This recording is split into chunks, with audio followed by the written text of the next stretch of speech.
Lily got you company. Yeah, Lily's keeping me company. He's so cute. He's so cute, puppy. Hi, Lily. Lily loves this. Was that in the video? Yeah. Okay, here we go. We're on page number 58 and 59. So we're on page 58, 59. And we're in this book, Win Bigly by Scott Adams. And this time we're reading about how to know you won a political debate on the internet, because we're thinking about the upcoming election and we're trying to figure out how these persuaders are persuading us and making sure that we're voting what we want, not just what we're being persuaded. So,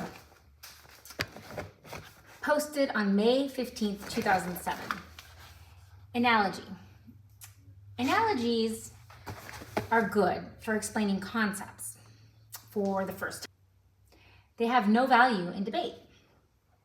Analogies are not logic, and they are not relevant facts. An analogy is literally just two things that remind you of each other on at least one dimension. When I see a cauliflower, it reminds me of a human brain, but that doesn't mean you should eat brains in your salad. When your debate opponents retreat to analogies, it is because they have no rational arguments you won. There's a reason your plumber never describes the sources of your leak with an analogy. He just points to the problem and says it needs to be repaired or replaced. No one needs an analogy when facts and reason can do the job. An attack on the messenger. When people realize their arguments are not rational, they attack the messenger on the other side. If you have been well behaved in a debate and you trigger an oversized personal attack, it means you won. When people have facts and reasons in their armory, they use them first. When they run out of rational arguments, they attack the messenger. That is the equivalent of throwing the gun at the monster after you run out of bullets. People are mean on the internet all the time. Being an ordinary jerk might not be a tell for cognitive dissonance, but when you see an attack that seems far angrier than the situation calls for, that's usually cognitive dissonance. The psychiatric illusion. That's the next part we're talking about. That's on page 59. The psychic psychiatrist illusion involves imagining you can discern the inner thoughts and motives of strangers.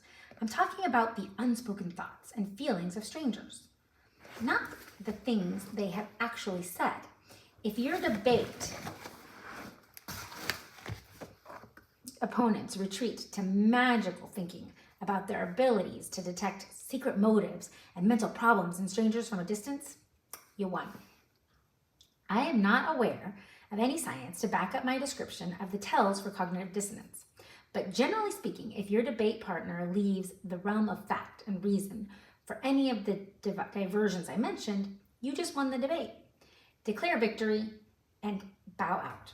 You can sometimes spot your own cognitive dissonance via the same set of tells you would observe in others. But that is harder because the nature of cognitive dissonance is that the person experiencing it can't see it for what it is. If you catch yourself rationalizing away one of the tells I mentioned in this chapter as not applicable in your situation, that's a red flag you shouldn't ignore.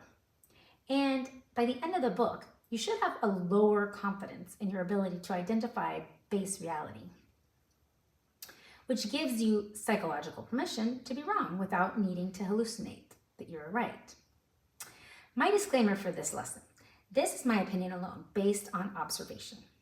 I advise you to maintain some skepticism, but watch how often you start seeing the pattern now that I've explained it. And if you do see the pattern, don't rule out the possibility that you and I are both experiencing confirmation bias and there's no real pattern at all. All right, that's the end for today. Tomorrow we will go on to confirmation bias, and that's on page 60. So comment, like, subscribe. See you tomorrow. Oh, and you could watch, if you haven't watched the rest, go back to the intro in days 1 through 11 and catch up. And see you tomorrow.